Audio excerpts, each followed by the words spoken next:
So hello students, तो welcome to Kaushal life. तो आज हमारे साथ कमलाक्षी है हमारे बीच, जो कि इस बार वो ओएस 2022 में 600 सेकेंड रैंक लेके आई है, जो कि पूरा राउरकेला अभी गर्व कर रहा है उन पे। बहुत ही मतलब अरसे बाद ऐसा रिजल्ट हम लोग को देखने को मिला है कि राउरकेला में रह के, राउरकेला से पढ़ के कोई लड़की, ठीक है, जो 602 अपना जो रैंक लाई है, और आगे जाके उनको ओएस का रिस्पॉन्सिबिलिटी भी दिया जाएगा। तो आइए इनसे जानते हैं कि ये जो रैंक पाने में इनका कितना मेहनत है, इनका कितना स्ट्रैटेजी है। डिटेल में थोड़ा डिस्कस करते हैं कि प्रीलिम्स में कैसा उनका अप्रोच रहा था, ऑप्शनल पेपर को लेके क्या अप्रोच रहा था, इंग्लिश और ओडिया क्वालिफाइंग पेपर को लेके क्या अप्रोच रहा था, और इंटरव्यू में क्या अप्रोच रहा था। तो welcome Kamalakshi, congratulation on a grand success. We all Rourkela are very proud of you. बहुत, जैसे मैंने कहा, बहुत सालों बाद ऐसा रिजल्ट हम लोग को देखने को मिला है, और हम सब पूरा, मैं नहीं, कौशल आईएएस नहीं, बल्कि पूरा राउरकेला खुश है आपके रिजल्ट से। आपने बहुत लोगों को इंस्पायर कर रखा है। मैं चाहूँगा थ्रू कौशल आईएएस मीडियम कि आप जो भी एस्पिरेंट है ओएस का, आप उनको भी थोड़ा ब्रीफली गाइड करिए कि प्रीलिम्स को कैसे हैंडल करेंगे, मेंस को कैसे लेंगे, ऑप्शनल को कैसे लिया जाएगा, इंटरव्यू को कैसे जाएगा। तो स्टार्ट करते हैं हम कमलाक्षी। प्रीलिम्स के लिए आपका क्या अप्रोच रहा था? सर, प्रीलिम्स के लिए मेरा यही अप्रोच रहा था, जैसे टेस्ट वगैरह होते रहता है, मॉक टेस्ट, एमसीक्यू, आप जितना प्रैक्टिस कर पाओ आप उतना स्ट्रांग वो सब्जेक्ट में होते जाओगे। जैसे कि मॉक के थ्रू आपको आपका वीक पॉइंट्स भी पता चलेगा। तो मॉक दे के आइडिया हो रहा था कहाँ कहाँ वीक पॉइंट है, तो उस पर वर्क हार्ड कर रहे थे। कुछ क्वेश्चन जैसे कि अटेम्प्ट नहीं करना या स्ट्रॉन्ग पॉइंट नहीं है, उसको क्वेश्चन पेपर में कैसे हम लोग अवॉइड कर सकते हैं, या फिर माइनस मार्किंग, नेगेटिव मार्किंग, ये सब हमको मॉक से ही आइडिया होगा। और जो प्रीवियस ईयर क्वेश्चंस हम लोग को ऑनलाइन मिल जाते हैं, तो प्रीवियस ईयर क्वेश्चन, बस क्वेश्चंस की प्रैक्टिस करते रहना है प्रीलिम्स के लिए। That was my strategy. तो उनका कहना है कि पीवाईक्यू एंड मॉक जितना आप प्रीलिम्स के लिए एक बार कवर कर ले सिलेबस, उसके बाद मॉक लगाइए, है ना, उसके बाद पीवाईक्यू यूपीएससी और ओपीएससी का पीवाईक्यू प्रैक्टिस करिए। तो इनका स्ट्रैटेजी हो रहा था। सीसेट के लिए कुछ अलग स्ट्रैटेजी आपने अपनाया था? ओसीएस के लिए, ओपीएससी एग्ज़ाम के लिए, पर्टिकुलरली सीसैट के लिए, उसमें भी वही सेम था कि आप प्रीवियस ईयर क्वेश्चन देखिए, उसको सॉल्व करते जाइए। जैसे कि कोई पर्टिकुलर सेक्शन से क्वेश्चन ज़्यादा आते हैं, तो उसको आपको देखना ही देखना है, मतलब उससे क्वेश्चन आएगा तो आपको गलत नहीं करने हैं। एंड ओपीएससी का सीसैट क्वेश्चन पेपर मेरे लिए काफ़ी अच्छा रहा। काफ़ी अच्छा। और जैसा कि कमलाक्षी का ये सेकेंड अटेम्प्ट था, पहला अटेम्प्ट इन्होंने ओडिया में मिस किया था, ठीक है, तो इनका अगर ओडिया क्वालिफाई हो गया होता तो आज पहला अटेम्प्ट में इन्होंने रैंक निकाल लिया होता। तो ये भी हमें सीखने को, इनसे थ्रू हम सीखेंगे कि कैसे जो कंपलसरी पेपर होता है इंग्लिश ओडिया, जो बहुत लोग इग्नोर कर देते हैं, उसको आप क्या मैसेज, बहुत बच्चे लोग ना इग्नोर कर देते हैं मेंस में, यार नहीं इंग्लिश ओडिया तो हो जाएगा। तो उसके लिए क्या आपने प्रिपरेशन किया सेकेंड अटेम्प्ट में? यस सर, फर्स्ट पेपर में जैसे आपने बताया कि मेरा ओडिया पेपर के चलते मेरा क्वालिफाई नहीं हो पाया था। तो ओडिया पेपर मैंने, जैसे कि सबको पढ़ना चाहिए, तो मैंने ओडिया सारे क्वेश्चंस प्रैक्टिस किए, अच्छा इसका ये होगा, बट मैंने कभी लिख के प्रैक्टिस नहीं किया।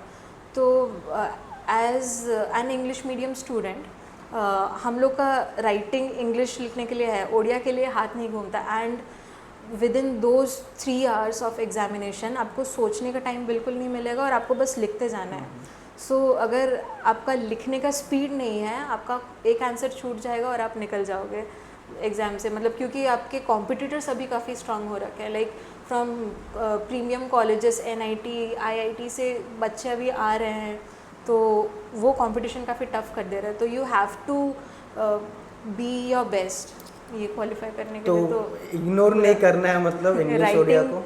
राइटिंग हम लोग उसको सोचेंगे कि हाँ ठीक है ओडिया पेपर है, हमको तो हमने सब पढ़ रखा है, बट लिखने का भी प्रैक्टिस करना है। तो मेरे पापा ने मुझे एक सजेस्ट किया था कि फॉर राइटिंग प्रैक्टिस जो एडिटोरियल्स आते हैं आप उससे पढ़ो, आपका वोकैब भी इम्प्रूव होगा, ओडिया न्यूज़पेपर के वोकैब भी इम्प्रूव होगा, अलॉन्ग विद दैट आपका जो लिखने का ये है स्पीड है, आपका प्रैक्टिस भी बनता रहेगा। तो apart from practising PYQs of Odia question paper, मैंने ये भी किया था थोड़ा मेरा ओडिया लैंग्वेज एनरिच करने के लिए। अच्छा। और जैसे GS1 इस बार से क्या हुआ है कि ओपीएससी का पैटर्न यूपीएससी हो गया है, ठीक है, तो बहुत बच्चे लोग क्या थे कि ओपीएससी के लिए प्रिपेयर करते थे, बट बहुत बच्चे यूपीएससी प्रिपेयर करते थे, उनके लिए इजी रहा। तो जो बच्चे हार्डकोर ओपीएससी प्रिपेयर कर रहे थे उनके लिए मेंस कैसा रहा होगा इस बार? जैसे एथिक्स का इंट्रोडक्शन में आपने एथिक्स को कैसे डील किया इस बार? सर मैंने तो जब से ये कोचिंग ज्वाइन किया है, आपने यूपीएससी के हिसाब से ही सिखाया है। हमने सारे एथिक्स वाले क्लासेस किए हैं, साइंस एंड टेक किया है, और सब हमने यूपीएससी के हिसाब से ही किया है, जिसके चलते आई बिलीव ओपीएससी मेरे लिए कंपैरेटिवली इजी हो गया है बाकी कॉम्पिटिटर्स से। और सर बस वही एथिक्स का आपका क्या स्ट्रेटेजी था जो नया पेपर इंट्रोड्यूस किया गया है? एथिक्स जैसे कि बहुत सारे मटेरियल आपको ऑनलाइन मिल जाएंगे, तो मैंने तो ये इंस्टीट्यूट से मुझे जो भी हैंड आउट मिल रहा था, जो भी सॉल्व क्वेश्चन पेपर मिल रहे थे, मैंने उसी से कम्प्लीटली पढ़ा, उसी से ये किया, और क्लासेस मैंने अटेंड किए थे सबीर सर के, तो उससे मेरा एथिक्स काफ़ी अच्छा हो गया था। और बच्चे लोग का क्या होता है, ऑप्शनल पे अब आते हैं कि ऑप्शनल बहुत कंफ्यूज रहते हैं, कैसे ऑप्शनल है, क्या ले, किस तरीके से पढ़े। थोड़ा सा ऑप्शनल में बच्चे लोग जानना चाहेंगे, कैसे, पहले तो बताइए सिलेक्ट कैसे करना होता है कि ये ऑप्शनल जाना होता है, ये नहीं इसको। ऑप्शनल हमेशा मतलब विच आई थिंक मेरे अकॉर्डिंग ऑप्शनल आपका वही सब्जेक्ट रहना चाहिए जो ओवरलैप करे जीएस से, ताकि आपको एक्स्ट्रा ना पढ़ना पड़े। इफ़ जैसे कि फॉर एग्जांपल किसी का फिज़िक्स काफ़ी स्ट्रॉन्ग है, बट जीएस में हमारे फिज़िक्स नहीं है, उसका फिज़िक्स इतना स्ट्रॉन्ग है कि उसको फिज़िक्स के लिए उतना टाइम डेडिकेट ना करना पड़े, then they can go for that particular subject. But अगर कोई प्रॉपर साइंस बैकग्राउंड से सीधा इधर प्रिपरेशन के लिए आ रहे हैं इस एग्ज़ाम के लिए, तो वो वही सब्जेक्ट लिए जो थोड़ा सा ओवरलैप करता हो। और मैंने उस हिसाब से होम साइंस लिया था, क्योंकि हेल्थ, न्यूट्रिशन और ये सब मुझे लग रहा है कि अभी उसका रेलेवेंस काफ़ी बढ़ते जा रहा है, तो उसीलिए मैंने होम साइंस लिया था, which would not only help me in my mains but also would help me in my interview exams. अच्छा, तो जैसे मेंस में आपने इन्होंने होम साइंस का लिया था, तो आपका फर्स्ट अटेम्प्ट में भी होम साइंस ऑप्शनल था कि आपने चेंज किया था? नहीं, मैंने चेंज किया था। फर्स्ट अटेम्प्ट में फर्स्ट अटेम्प्ट में मेरा एंथ्रोपोलॉजी था। एंथ्रोपोलॉजी मैंने तब काफ़ी जल्दी दिया था, तो खुद कवर करने के लिए काफ़ी टफ था। होम साइंस सेल्फ टीचिंग, मतलब सेल्फ टॉट करके भी किया जा सकता है, तो अभी तो ऑप्शनल आप यहाँ पे काफ़ी अच्छा करने लगे हैं, तो वो भी है ऑप्शनल। और जो इंटरव्यू राउंड में मैं जाऊँगा आपसे, एक दो क्वेश्चन आपको पैनल ने क्या पूछा था, आपने कैसे डील किया, एक दो क्वेश्चन हम भी जानना चाहेंगे, स्टूडेंट भी बहुत इंटरेस्टेड है कि इंटरव्यू में क्या पूछा गया था, आप एंट्री किए, क्या पहला पूछा गया आपसे, अगर आपको याद है? हाँ, इंटरव्यू में मैं पहले जब गई थी, तब बेसिक गवर्नेंस के क्वेश्चन, जैसे सुभद्रा योजना। अच्छा। तो अगर सुभद्रा योजना, उसका क्या रेलेवेंस है, क्या ड्रॉबैक्स है, और बहुत बच्चे ये सोचते हैं कि अगर हम लोग सिविल सर्वेंट के एग्ज़ाम के लिए जा रहे हैं, तो कोई गवर्नमेंट का क्रिटिक हम लोग नहीं कर सकते, गवर्नमेंट स्कीम्स का क्रिटिक नहीं कर सकते।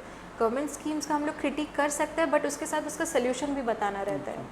तो that was my approach interview का क्वेश्चंस हैंडल करने के लिए। बी ऑनेस्ट, अगर आप थोड़ा सा भी झूठ बोलोगे तो ऐसे ही पकड़ लेंगे, तो बी ऑनेस्ट। आपका अगर कोई स्कीम के चलते कुछ क्रिटिक है, तो उसके एक दो पॉइंट बोल के आप you can move forward with the solutions regarding those. और सिचुएशनल क्वेश्चंस आते हैं, सिचुएशन क्वेश्चन सर। तो सिचुएशनल क्वेश्चन आप तभी अच्छा कर पाओगे जब आपका ethics on paper and in mind strong रहेगा, तो सिचुएशनल क्वेश्चंस के लिए। तो जैसे बहुत लोग स्टूडेंट को डरते हैं सर, इंटरव्यू पैनल कैसे फेस करेंगे, तो लोग क्या डर का माहौल क्रिएट करते हैं या कैसे थे आप लोग के साथ वो? नहीं, they were very cordial, they were very friendly, काफ़ी अच्छे पैनल मेंबर्स थे, काफ़ी मतलब वेरी गुड क्वेश्चन, मतलब ऐसे क्वेश्चन पूछेंगे which you should know if you are being a civil servant, आपको पता होने चाहिए उसके आंसर्स। तो इतना भी आपको विद सब्जेक्ट नहीं पूछेंगे, बेसिकली वो पर्सनालिटी टेस्ट है। तो अगर आपको कोई आंसर नहीं भी आ रहा है तब, तो बी वेरी ऑनेस्ट कि sorry sir, I can not recall it right now, या फिर I have not read about it. वो ऑनेस्टी के भी कुछ पॉइंट्स रहते हैं। अच्छा। तो be honest in your interview. तो कुल सम अप मैं कर देता हूँ, प्रीलिम्स के लिए आपको एमसीक्यू, मॉक टेस्ट, पीवाईक्यू, ये सब जितना हो सके वो प्रैक्टिस करिए ख़त्म करने के बाद। सेकंड, इन्होंने कहा ओडिया को बहुत हद से ध्यान देना, आपको नेगलेक्ट नहीं कर पाएंगे आप मेंस में ओडिया, ठीक है। फिर आप जीएस 1, 2, 3, 4 पेपर को भी अच्छे से पढ़ेंगे। ऑप्शनल इन्होंने कहा कि जो ऐसा चूज़ करिए जिसका ओवरलैपिंग बहुत ज़्यादा है जीएस में, और इंटरव्यू में आपको काम रहना, ऑनेस्ट रहना, ये कुल मिला के मैसेज है। एक रह गया एसे का, हम डिस्कस करते हैं। एसे भी एक बहुत चैलेंजिंग पेपर आता है आजकल, बहुत यूपीएससी स्टाइल में दे रहे हैं, तो एसे के लिए क्या अप्रोच आपने रखा था? ऐसे sir writing I would say मेरा स्ट्रॉन्ग पॉइंट है, मतलब आपको करंट अफेयर के साथ भी काफ़ी वेल एक्वेंटेड रहना पड़ेगा ताकि आप ऐसे में एग्जाम्पल्स पुट अक्रॉस कर पाओ। और लिखने का भी मतलब वही मेंस क्वालिफाई करने का बस एक ही ट्रिक है, एक ही टिप है कि you should write. Writing practice काफ़ी इंपॉर्टेंट है। आप राइट कर मतलब जस्ट कीप ऑन राइटिंग। आपके जो भी मेंटोर हैं आप उनसे अपना पेपर करेक्ट करवाते रहो, अपना जो आंसर है उसका कंटेंट को एनरिच करते रहो, कैसे आपका आंसर बेटर होगा। क्योंकि अभी भी मैंने जो आंसर राइटिंग किया है, अभी मैं कुछ नया पढ़ने से, जैसे यूपीएससी के लिए प्रिपेयर कर रही हूँ, कुछ नया पढ़ने से लगता है कि अरे ये पॉइंट लिखा रहता तो मुझे और 2 मार्क मिलते या जो भी है। तो आप कभी भी मत रुकना, बस आंसर लिखते रहो, चेक करवाते रहो, आंसर इम्प्रूव होता रहेगा उससे। और एक लास्ट मैसेज कमलाक्षी से हम सुनना चाहेंगे कि जो जिनका नहीं होता है एक दूसरे अटेम्प्ट में 3 अटेम्प्ट कोई के लगाते हैं, तो उनके लिए आप बहुत, अभी तो आपने प्रूव कर दिया है कि आप उनके लिए रोल मॉडल बन गए कि ज़रूरी नहीं कि फर्स्ट अटेम्प्ट में ही क्लियर हो जाता है। तो जो अटेम्प्ट जो एक दूसरा तीसरा अटेम्प्ट वालों के लिए आपको कुछ मैसेज है उनके लिए, या छोड़ देना चाहिए लाइन, क्या करना चाहिए उनको? सर मेरा जब फर्स्ट अटेम्प्ट हुआ था तब मैं मेंस भी क्वालिफाई नहीं कर पाई थी, इंटरव्यू तक भी नहीं पहुंच पाई थी। तो तब ऑब्वियसली मुझे बुरा लगा था, 1-2 दिन मैंने उसका शोक मनाया, बट उसके बाद तीसरे दिन से मैं फिर से क्लास आ गई क्योंकि मुझे पता चल गया मेरा वीक पॉइंट कहाँ है and where I need to improve.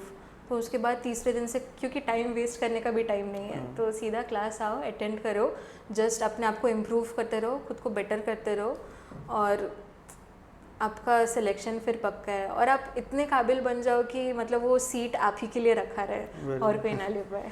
बहुत बढ़िया ये मैसेज उनके लिए जो हार मान जाते हैं कि पहले अटेम्प्ट दूसरे अटेम्प्ट में, ऐसा नहीं है, कंसिस्टेंसी आप रखिए। लाइव मॉडल हमारे पास ये है कि इन्होंने सेकंड अटेम्प्ट में, भले फर्स्ट अटेम्प्ट में इन्होंने मेंस तक क्वालिफाई नहीं कर पाया, बस सेकंड अटेम्प्ट में इन्होंने 602 रैंक हासिल किया। और ये इधर तक भी नहीं रुक रहे हैं, ये फिर से यूपीएससी के लिए ट्राई करेंगे, आईएएस बनने का इनका है सपना। और हम पूरा कौशल आईएएस टीम इनको दिल से दुआ करते हैं, विश करते हैं कि इनका नेक्स्ट ईयर ये आईएएस का पोजीशन बने और राउरकेला के लिए बहुत काम करें, बहुत डेवलपमेंट चाहिए हमें इधर के लिए। ठीक है, तो इस तरह से मैं ये इंटरव्यू बंद करना चाहता हूँ। Thank you so much Kamalakshi for coming and sharing your view point with us. Thank you. Thank you.